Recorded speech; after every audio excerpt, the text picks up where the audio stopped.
nahuli ka kita, wala kang pisma. Walang hairnet. Hindi naman nagpapayos sa bata. Nag-remind ka pa o saka Christmas.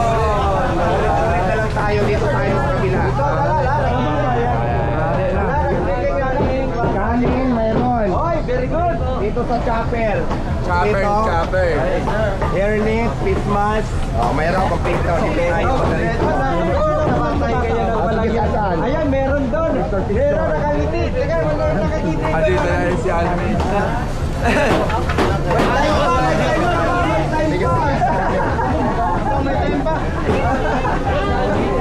Chicken tayo, chicken. Walang hairnet. Chicken. Bigay hairnet, face mask. Dito. Ay, pakita mo. Cashier. Oh, wala. Alam mo na, mamaya tayo mag-usap. Walang hairnet, walang face mask. Oh, tatawa ka pa, kaltas ka mamaya. Dito. Siyempre sa nag-aayos na mga ingredients. Ay, si Vincent. Walang Walang face hairnet. mask, walang hairnet. Alam mo na, ang usapan natin. Si tatay, walang face mask. At walang face mask. Magkano kaya ang kaltas? Ayun, kasi pag walang uniform, walang face mask, walang hairnet, kasi nag-provide na ako sa kanila, isusuot na lang. Tapos syempre, mura naman yung hairnet pag naluma na, saka yung face mask, magkano lang yun. So, provided na nila yun. Pero nag-provide tayo ng marami. Syempre, naubos naman yan. Kaya, yung wala, alam mo na, para matuto sila. Yan. Ay, meron pala si tatay.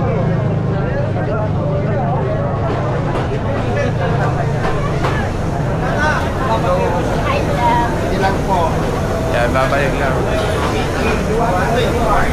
Oy, Diwata Mini Mart. Oy, kompleto ah. Diwata Mini Mart, sit natin yung face mask.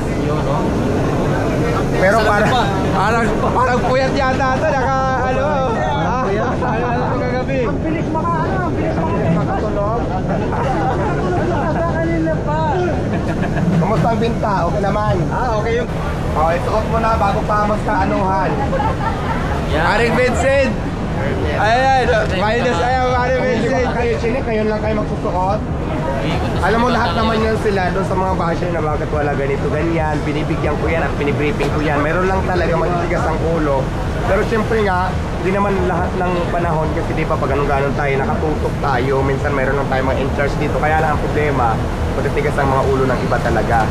Tapos yung ibang nahuhuling tulog, pag tinanggal, pupunta na kung saan, magreklamo, pati mga tag-isang araw pa lang dito. Kasi dito, mas mabilis na makapasok kasi talaga, noon pa man sinasabi ko talaga, mas malapit ako doon sa mga wala talagang trabaho na deserve tulungan nila, lalong-lalo na pa yung mga kalsada, nasa kalsada, yung mga kakilala ko dati. So, kaya lang ang problema, yung iba, ayaw talaga ng trabaho. So, gusto nila ganong buhay. So, wala tayong magagawa doon. Basta yung part ko na ginawa ko na makatulong sa kanila, ginawa ko na. Ang problema, ito pa. Pag mayroon kang tinanggal, dito naman kasi wala nang requirements, nakakaso ka kaagad. Nagreklamo na feeling matagal na sila sa akin, then aping-api. Pero ang problema na sa inyo. So, wala na akong pakialam doon.